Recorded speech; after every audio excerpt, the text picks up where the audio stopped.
Hi, Marion. Welcome to this edition of Coffee with the Colonel. I'm Lieutenant Colonel Josh Harnsworth, PMS, and today I'm with our Cadet Command Sergeant Major, Violet Gerlach. She is from Corpus Christi, Texas. She'll commission in May, and she's she is transferring to Norwich, which she will attend beginning this fall. So Cadet Gerlach was specially selected to serve as our Command Sergeant Major. She was recommended amongst all the cadets and through our cadre, and we selected her, and she's assumed that role since January. So with that, I'd like to turn it over to you for any introduction. I'm Violet Gerlach. I'm from Corpus Christi, Texas. I got the National ROTC Scholarship, which is what prompted me to come to Marion. I'm looking to do studies in War and Peace at Norwich. Awesome. All right, what questions do you have? So, sir, what do you think some pros and cons of the ECP program as opposed to doing a 4-year program in regular ROTC? Yeah, that's a great question. So there's obviously pros and cons with everything. So I think the biggest pros that you have coming to an ECP is that you get to commission sooner. But the con to that is that this is an accelerated environment where you've got to be the right person with the right mentality and the right drive to come to a 2-year program, because just because I tell you it's 2 years versus 4 doesn't mean you're going to learn anything less. Accelerated is accelerated because we have to teach you everything you need to know to be successful in 1 year versus 3 years at a normal ROTC function. So pros, you commission sooner, you get placed into those leadership positions earlier. Cons, you have to work harder.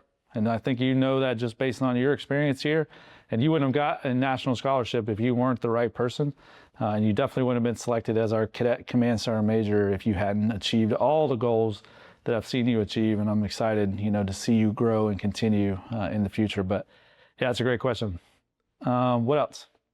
So for a cadet soon to be officer, how would you suggest they develop their own opinions, ethics, and morals while still maintaining the mission that we have from higher?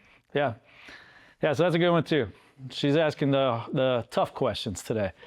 I guess really my answer to that is just remembering the Army doesn't want robots. The Army wants leaders that are capable of identifying issues, conceptualizing and formulating plans to fix those issues, and really follow and issue orders themselves. And so I think there's a whole lot of noise that is outside of the Army. But if you remember your Army values and apply your personal thoughts through the Army values, I think you'll always be in a safe place.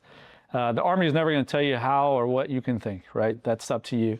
But inside the Army, obviously, when you put on the uniform, a certain set of expectations is there. And ensuring that everyone is treated with equality and respect, and being humble and being disciplined, I think is what will ensure you're always on the right path on that line. So that's a good question. Not an easy one, so I appreciate you asking that.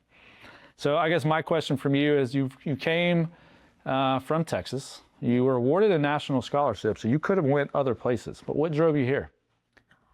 I liked the weather. I know that's probably not something to hinge a big decision on, but I was kind of worried about moving up to the cold in New Mexico and in Pennsylvania for Valley Forge, but I guess I'm going farther up north for the cold, so I guess I'm not scared of it anymore. Yeah. But, yeah.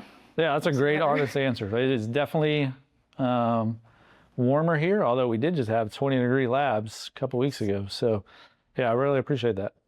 All right, so that's all the time we've got today. I want to say thanks to Cadet Gerlach for spending some time with us. And if you got any questions for me or for her, please post them in the comments below.